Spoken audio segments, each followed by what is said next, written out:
rough, to say the least. It's been rough. But there's a few good things to have come out and a lot of bad things to have come out. So let's start with the worst. Let's just get that out of the way. Let's not. All right. So Nick, kick us off, man. What? Let's say, what are we doing? 5 at least? Yeah, we'll do 5. We'll just quick fire. So my worst movie of the year. It's called Ghost Stories. Nobody's probably ever heard of it. It's like a Netflix original. It's in Hindi. So I had to, get it dubbed on Netflix. Thank God I could do that. But it's basically like 4 short horror stories, and all the horror stories absolutely suck. This is like one of 2 movies that I've given an F. And the whole reason why I watched this is because I was hyped for the year to start. I was hyped for 2020. So I was like, you know what? Let me watch it. First movie of the year. Let's get it started. My worst movie of the year is maybe something you guys have heard of. It's called Love, Wedding, Repeat. It is a movie on Netflix. Fun fact, I actually watched this on Easter Day this year. So, yeah, happy Easter. This movie's some bullshit. Like, I can't believe it even has a 2.2. I think that's way too high. Anyone that remotely enjoys this movie, please watch more movies. Please. This is horrible. Guys, there's literally a character, I'm not kidding. There's a character who walks around and talks about his dick the whole time. Like, are you serious? Oh, I'm dead serious. There's a character that walks around talking about his penis the entire movie. That is not funny. I don't want to hear that. And then it's one of these, like, halfway through the movie, they do a record scratch, freeze frame. Now, let's would have seen what would have happened if things gone differently. And it's so over the top. It's so bad. It's one of these comedies that does nothing right. Please don't watch this. All right. Well, my worst of the year has not changed. It is by far the most shittiest thing I think I've ever seen, but definitely the shittiest thing I've seen this year. And that is Artemis Fowl. Artemis Fowl, Disney Plus. I don't know what the hell y'all were thinking. I don't know where it went wrong, but everything about that movie is complete dumpster fire trash. I feel bad because there actually are some performances that are, well, not the performances, but the actors who I like, and they do an okay job, but it's in such a terrible, terrible movie. It's unbelievable how bad that movie is. It's atrocious. Yeah. There may be 5 other movies that come out this year that are bad, but I don't think they'll ever be as bad as this. So Artemis Fowl is absolutely at the worst on my list. You give it a half star? I think I gave it a half star. Well, that's my next movie. I just want to, feel bad a little bit right here for Judi Dench. Yeah. We love her in Skyfall, Casino Royale, Spectre, but she was in Cats, which has a 1.5 on Letterboxd. Yikes. And then she goes to this movie which has a 1.3, which you don't think you could get any worse from. But then you go work on Artemis Fowl. Poor Colin Farrell. He's a great actor. Mistake being in this. Even Josh Gad. Mistake. I could read down the list and, say, oh, I feel bad for you, because I do. Anybody who's involved in a shit show movie, I feel bad for. Whenever movies are this bad, we always think to ourselves, was nobody, like the producers, the writers, even the lighting guy, was nobody like, guys, this is awful. What is going on? Like, is everyone afraid to say that? We talked a few months ago about people being afraid to say things to Spike Lee. Mm-hmm. Spike Lee did not direct Artemis Fowl. Like, no. Does nobody realize? Are they all blind to the fact that it's horrible? Or are they afraid to say things? Like, I don't know. I'm sure whoever edited it was like, "Ooh, this is what you got." Like, wow, this is awful. Yeah, the So, editing guy is just some like intern that right. doesn't want to lose his job. My second worst of the year is Last Days of American Crime. This movie's fucking garbage. They take this like. I fell asleep for 20 minutes during the middle, and I woke up and I didn't even rewind it because I didn't care. They take this interesting concept and they just do absolutely nothing with it. There's quite literally a scene of people like porking in the bathroom for like 2 or 3 minutes, and I don't need to see that. I get the gist of what you're doing in there. You don't need to show us you having sex in the bathroom. It's horrible. I don't even want to talk about it anymore. Oh, right. My next worst of the year is gonna be a movie that I really wanted to love, but I couldn't get it. It was just so drab, so bad. That's gonna be The Photograph, starring Issa Rae and Lakeith Stanfield. Two actors I love, really enjoy watching, and this movie just did nothing for either of them. It was just so boring and like so plain, and even its love story was just pointless. It was such a pointless movie. I felt bad. I saw this in theaters. I've never wanted to walk out of a movie in theaters, and I so fought the urge the entire movie to walk out of this one, and I just barely hung on, and I wish I hadn't. That's how bad it was. For me, yeah, it's gonna be The Photograph. Well, my next movie is probably one of the more popular movies that's come out this year. Obviously it's shit, but it was on the Letterboxd popular this week, #1 for like a couple days. Yeah. The Kissing Booth 2.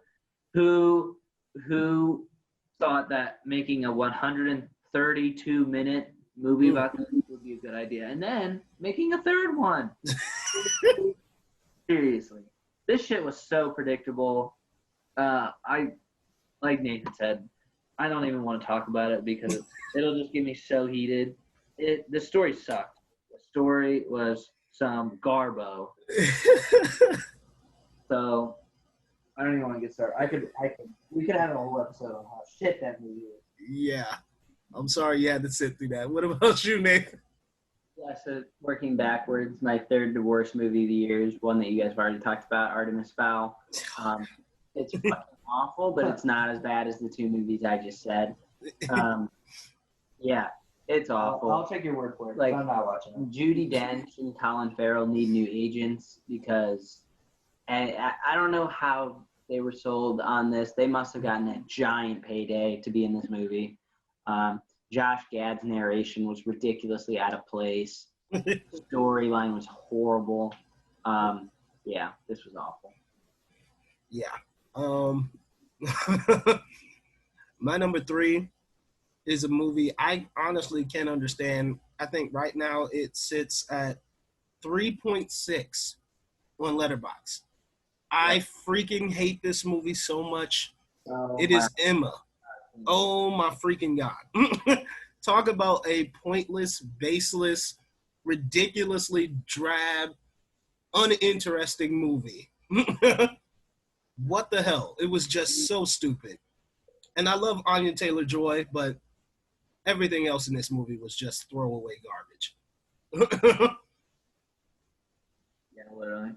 So my next movie is actually Emma. I fucking hated this movie. This movie is 124 minutes. It's 2 hours, and I think I watched the first like 30 minutes. Yeah. I've never hated a character so much in my life. She was just a complete bitch.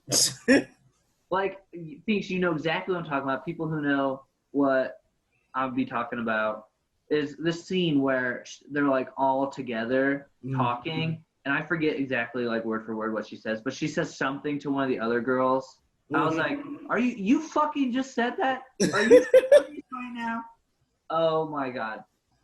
Yeah. This part of the film show is getting me so heated. All these movies that I hate. Ugh. It's an awful movie. Have you, Nathan? Have you seen Emma? No, I have not. Emma is one of those movies, a long string of movies that have come out in this year that have had like above a 3-4 that have just not been good at all. Yeah. Well, I'm gonna. Speaking of movies that have above 3-4, that I know Nick and I are in the very, very minority for. So, hot take alert! If you're about to get mad at me for saying this, I'm just warning you now. My fourth worst movie of the year is Birds of Prey. Oh. I've said this numerous times on this show. Myself and Nick went with a couple buddies to this movie, and if it was just Nick and I, we would have walked out. We would have walked out. Okay. I think you were with me when I said we should walk out. This was fucking awful. I don't understand. I think Star Wars lovers are just obsessed with Ewan McGregor, that they think that he can breathe and he's magic for it. Because, look, I like Ewan McGregor. He's a fine actor, and I love Star Wars as well. But he was so ridiculously replaceable in this movie. I don't know why anyone thinks he was special. With a movie like this, the humor either works for you or it doesn't. And for me and for Nick, it didn't. It didn't. Yeah. I thought it was another Deadpool, where the first Deadpool was hilarious. You can't just copy Deadpool and expect it to be funny. You walk in shooting beanbags at people. You're fucking crying over dropping a breakfast sandwich for like 2 minutes, and I'm supposed to think that's funny. Little girl pooping herself. Like, I genuinely do not understand how people find this funny. My favorite YouTuber, Sean Chandler, said that this is his biggest surprise of the year. He loves this movie. I don't get it, guys. Like, this was not funny at all. At all. I think I laughed at maybe one thing. Margot Robbie is a great Harley Quinn, and that's really the only good thing to come out of this movie. If they make a sequel, you might have to pay for my ticket for me to go see it. This movie was fucking terrible, and I will die on the hill that says that. Yeah. I have it a little bit higher, but I think the second thing, the movie that I'm so upset that I didn't enjoy it. It's gonna be 7,500, starring Joseph Gordon-Levitt. But yeah, this is awful. Like, I was really disappointed at how bad this was. There's no way it's worse than Project Power. And I've seen both of these movies. There's no way.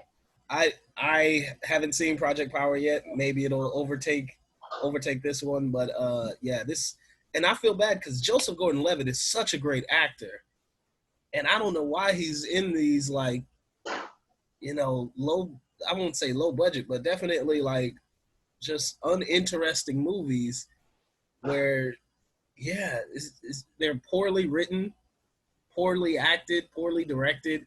But this one is just, it's all of that on top of having like the worst climactic buildup you've ever seen. Like, just stupid character decisions. I hated this. I truly hated this, and I was mad that I spent time on it. Yeah, 7,500. So my fifth worst movie of the year is a movie that we've already extensively talked about, which is Lovebird. So I'm going to talk about another movie. But before I want to talk about that movie, I want to talk about some honorable mentions that are so bad, but they still didn't even make the list. Extraction, Project Power, The Tax Collector, Horse Girl, Birds of Prey. I didn't even like Sonic that much.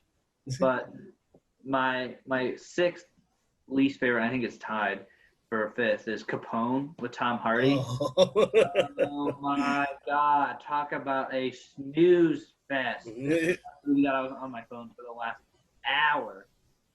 This movie is one I would compare to the Zac Efron, Tom Bundy, or that's not Ted Bundy. Yeah. Ted Bundy movie where they cover like one of the probably more uninteresting aspects of this historical person's life. It covers Capone's last year of life, and basically all this movie is a bunch of hallucinations and him shitting himself because he's just so old. Old as in like 48, because like dementia and stuff. But oh my god, it's such a stink. So bad. My fifth to worst movie of the year, which is 27 right now, is The Lovebirds as well. Nick and I have the same placement on that right now. This was fucking awful. This was one of the first few episodes we did talking about this. I don't think the humor works at all. It's so unbelievable. It's basically a replica of the Steve Carell movie Date Night, which is much funnier than this. Yeah, this was fucking awful. So I'm going to do some honorable mentions and then talk about a different movie instead, just because we've already covered this. Some honorable mentions: Bloodshot, Spencer Confidential, The Decline, A Fall from Grace, Dangerous Lies. I'm pretty sure all of those except for Bloodshot is a Netflix original. Shocker. But the one I want to talk about is Project Power. I'm not going to spoil it for you, Phoenix, because you've yet to watch it. But talk about a fucking waste of talent. I mean, Jamie Foxx and Joseph Gordon-Levitt are two very talented actors, and I think they're on screen for maybe like 20 minutes together out of this close to 2-hour film. There's no attempt at a story at all. Dominique Fishback, they attempt to make some cringe rap humor in that movie. It's just a waste of time. Few movies make me visibly angry and actually angry after we watch it. I was pissed. Ask this man sitting next to me. I was pissed when the credits rolled. I think I'm very generous giving this 1.5 stars. This was a fucking shit show. So if you haven't checked out Project Power, don't. I can't believe it's not in my bottom 5. I can't believe that. Just goes to show you how bad 2020 has been this year. Because if Project Power is a 2019 release, it'd probably be in my bottom 3. Wow. Yeah. I've yet to see Project Power. I really hope I enjoy it. It'll be hilarious. But yeah. Let me give through a few of my honorable mentions here. Stargirl on Disney Plus, absolute trash. The Lovebirds is also an honorable mention, as it should be in the bottom, but I enjoyed it a little bit more than these guys.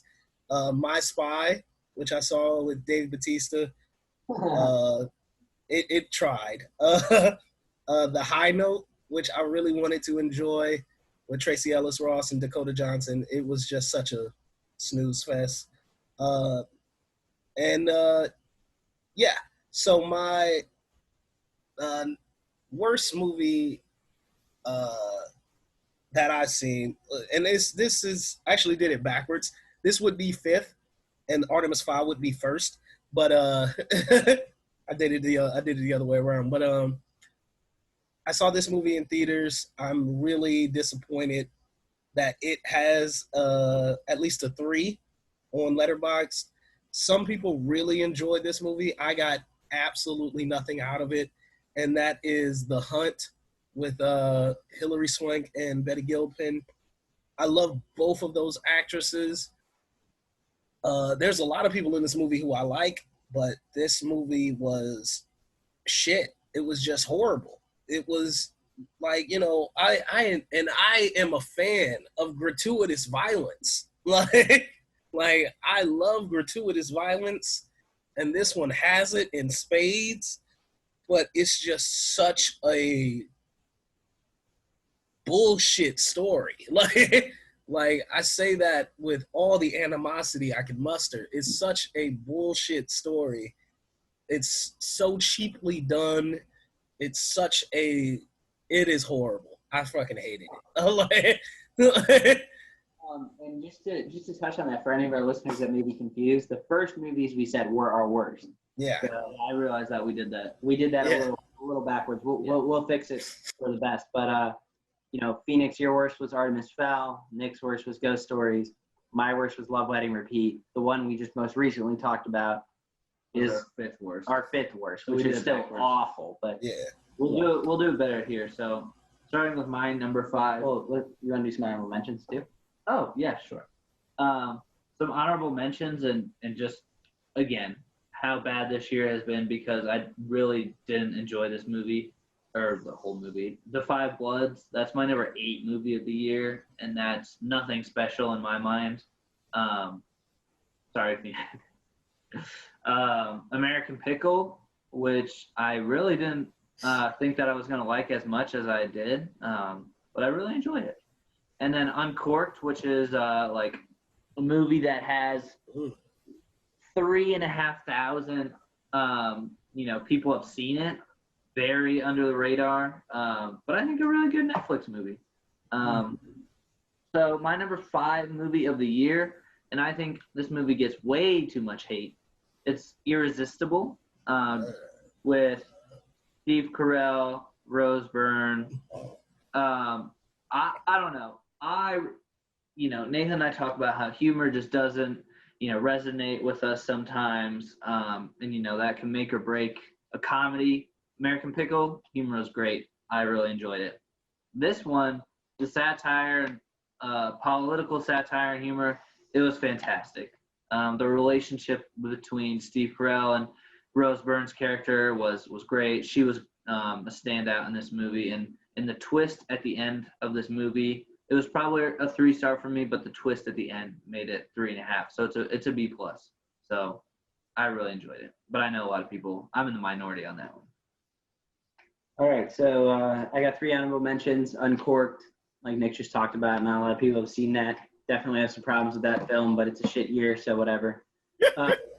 The Old Guard, I thought was a fun time, a fun little thriller. Again, I don't think it's anything special, but it's a fun time. That's my 14. Yeah, well. And another honorable mention for me is Palm Springs, a movie that I did have fun with, but I think everyone is way, way, way overhyping and overrating. So I had a fun time with it. I just don't think it's anything special. So that's number 6 for me. Number 5 is a movie that when Nick and I walked out of the theater, I was disappointed in. So for it to literally crack my top 5 shows you how shit of a year this is. And I'm sure you're sick of me saying that, but it's a shit year. So my number 5 is The Way Back. I don't really enjoy this movie that much. It's 3 stars. I thought it did a lot of good things, but I also thought it had some problems. This is the definition to me of a good movie.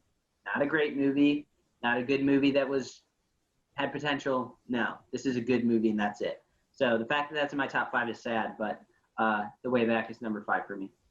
Wow. Okay, I just want to point out a few things.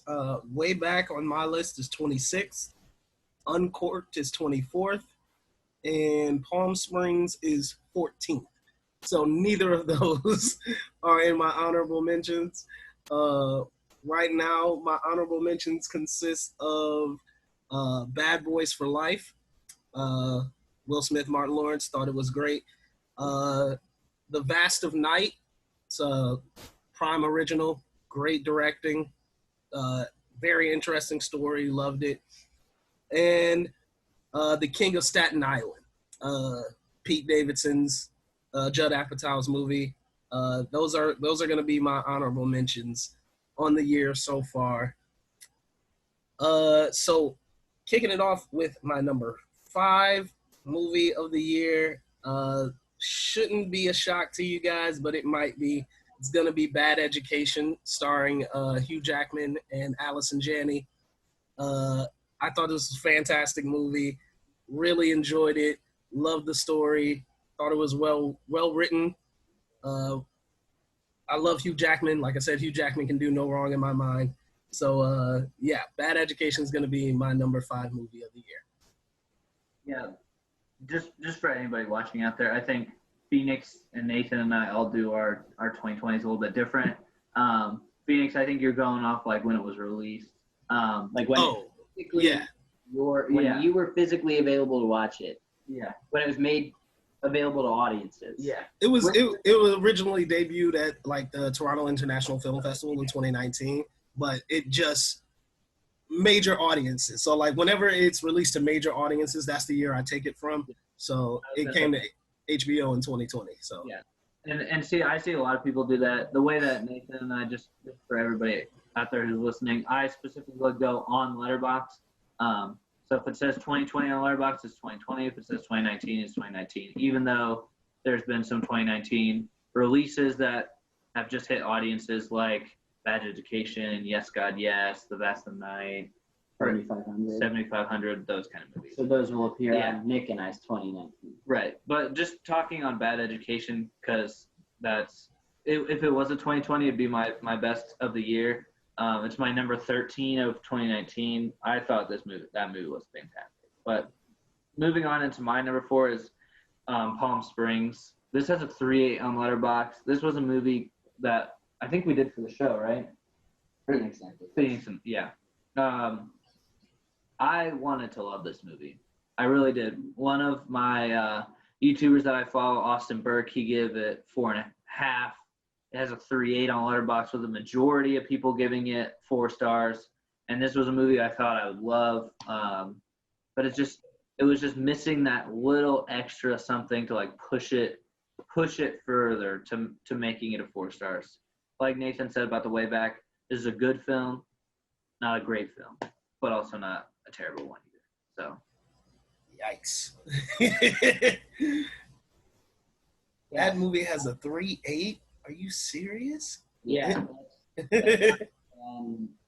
Infinity War. Okay.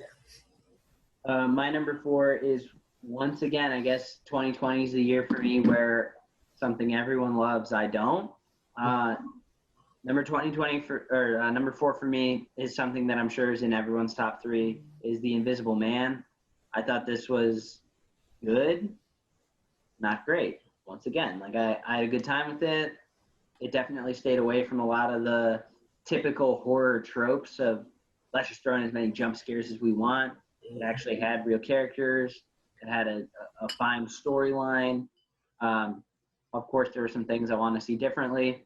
But I remember when this hit theaters, everyone was giving it 4.5 or 4 or 5 stars. That's not right. You guys got to watch more movies if you think Invisible Man's 4.5 stars. Yeah, I gave it 3.5. Again, in an awful year, that comes in at number 4 for me. A movie that I was moderately impressed by, had a good time, but it's not special.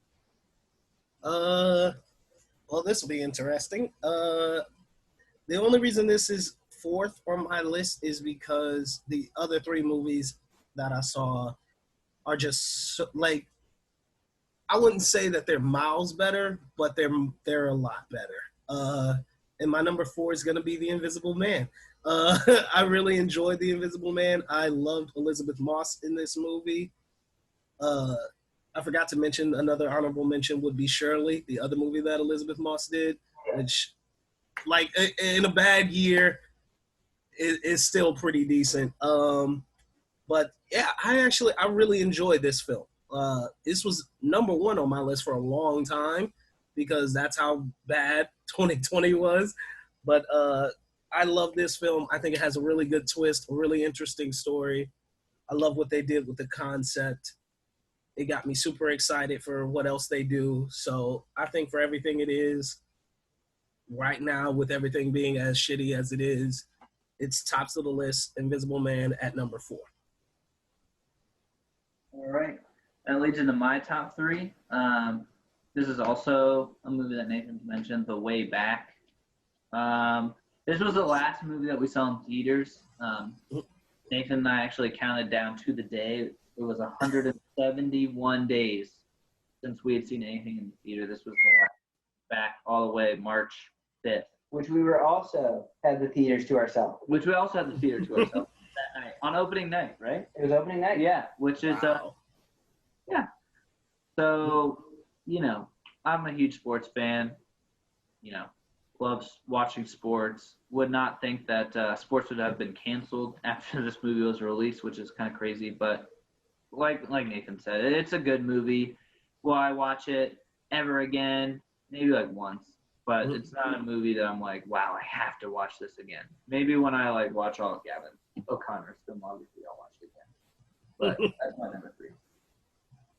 Yeah, my number 3 is Da 5 Bloods, a very anticipated release earlier this year. Delroy Lindo is still my pick for Best Actor as of mid-August, but I think Spike Lee's direction was mostly pretty good in this one. Again, this is a B+ for me, 3.5 stars. We talked a lot about this on one of our previous episodes, so I won't go into it too much. If Spike didn't get on his soapbox and just absolutely shove it down your throat, this would be a little bit better. Also, there were just some odd decisions in here with Delroy Lindo's monologue, and I hate plot coincidences. I hate it. And there's quite a few plot coincidences in this movie. So, and it's too long. If it was, I think it's pushing 3 hours. If this was, 90 minutes to 2 hours, this would easily be the number 1 for me. But just makes a little too many mistakes. Okay, no. My number 3 is gonna be a movie I'm sure neither of you have heard of. It is a Netflix original film. It is a movie called Tiger Tail. I absolutely adore this movie. I think it's just a fantastic little slice of life film, and it deals with the decisions that you make in your youth that affect you in later in life. And I think it's just done so well, and it's also a love story. It's just I think what I love, and like I'll say this several times, cinematography will win me over always. Like if your cinematography is fantastic, I'm gonna be drawn in, and the cinematography in this movie is outstanding. You have great performances by the whole cast, a lovely story. So with 2020 being a bit of a weaker year, I still think this movie would top my list any year, but it's number 3 for right now in 2020. All right, number 2 on my list is I think it's the first Apple Plus original that they made, and it has a fantastic front 3 with Anthony Mackie, Samuel L. Jackson, and Nicholas Hoult. It is The Banker. Mm-hmm. I love period pieces. I'm a big history fan. So going back to the 60s is always a enjoyable, time for me. Once Upon a Time in Hollywood, love that movie. This is just a great movie. I think it's extremely underrated, even though it has a 3.4 on Letterboxd. I gave it 3.5 stars. It's one of my favorite movies of the year. So, The Banker. Nice.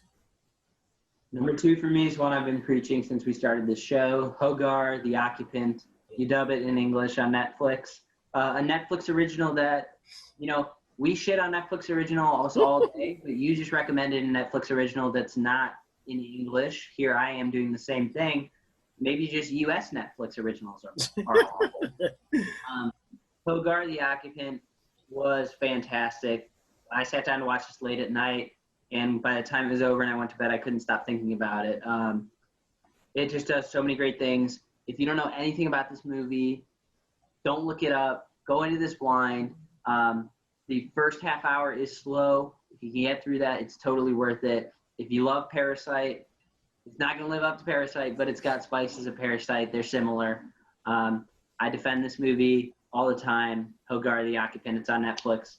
Dub it in English. I enjoyed the hell out of it. Nice. My number 2 is going to be a movie that I mentioned a few weeks back. It's still one of my favorite films of the year. Debuted at I believe either Sundance or TIFF. I can't remember which one it was at, but just made its 2020 release, and that's going to be Never, Rarely, Sometimes, Always. Directed by I forgot her name. Directed by Eliza Hittman. Stars Sidney Flanagan, debut role. Fantastic film, just really well done, really expertly told and directed and crafted. I can't say enough good things about this film except just watch it. Watch it. If you don't come away from it, at least impressed, I don't know what's wrong. Like, but never, rarely, sometimes, always. Second favorite movie of the year. So moving into my number one movie of the year was The Invisible Man. It stood there for a long time. It's honestly just kind of waiting for someone to replace it. That's actually a good movie. What I love about this film, and I'll touch on some different things that you guys touched on, is that the fact that it's a horror movie that actually has a good story background. I think this has probably been the most tension in a movie all year. And a interpretation that I read online that kind of changed my view of it is how, this whole story with Elizabeth Moss and how nobody believed her until they saw it for themselves firsthand, and kind of relating that back to domestic violence and how that plays a role in our society today. And I think that interpretation nails it right on the head. So that's kind of changed my opinion of it. Like I said, it's a really good film. I love the horror genre when it actually has a good storyline, like the first It in 2017. But The Invisible Man is waiting to be replaced as my number one. My number one is Lost Girls. I'm just in a jokey mood. Shocker. Nick and I like the same things. My number one is The Banker. I think that I just watched this a couple weeks ago, and I don't get it. I don't get what people don't like about this. Austin Burke, who seems to love every single movie under the sun, said that this was bland and failed to do anything different. I completely disagree. Like, a movie that this is very similar to is Just Mercy, as far as the racism and the just what they're trying to overcome with the plot. And I think The Banker does almost everything better than Just Mercy. I don't understand. Like, is it because it's a smaller film? Is it because it's not a big theatrical release? I don't understand. People that say this movie isn't special or unique or does anything different, I feel like we're watching different films, because there were several times where I was like, oh, wow, or I thought they handled the scene really well. It's great to see Anthony Mackie in a non-superhero role. Samuel L. Jackson is just always great at playing the wisecracker. And then just Nicholas Hoult. I haven't seen Nicholas Hoult in anything, which is really weird. But I thought he was fantastic as well. So The Banker, if you don't have Apple TV Plus, you're really missing out, because I really enjoyed this. And if you think this is just an average movie, like, please let Nick and I know, because I really don't understand why people don't love this. It's 4 stars for me. I'm not like giving it 5 stars or anything like that. But yeah, I don't know why people don't like this. So easily coming in first place is The Banker for me. Wow. It is on my phone right now. I actually have it pulled up. So that's next on my watch list. But right now, currently holding my number one spot, shocker, it's going to be The Five Bloods. Yeah, The Five Bloods, Spike Lee's movie, latest movie. I think this movie's absolutely fantastic. I mean, really well written. I know, like, people have issues with the length. I have an issue with the length as well, but I just think there's so much good things in here. Like, I would say the good things outweigh the bad here, and the good things are so good that's why it's tops of my list. The cinematography is fantastic. Delroy Lindo, again, I'm with you, Nathan, is still the front runner for best lead actor. Jonathan Majors, who I think is fantastic, is a great supporting actor. I love that some people complain that, their stories are brought up, or plot points are brought up, but never really fully explored, because there's so many of them in this movie.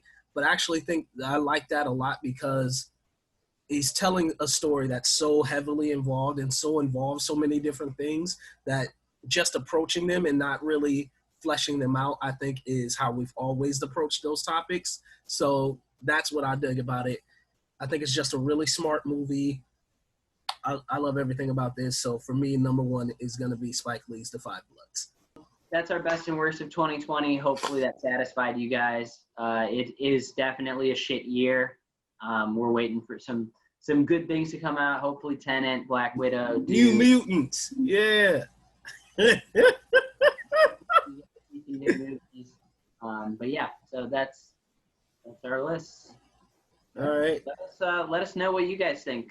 You know, we gave you our Twitters and our letterboxes. Go ahead and let us know what you love. You know, if you agree with us, if you've seen The Banker, if you've seen Invisible Man, The Five Bloods, Project Power. Yeah, if you've seen Project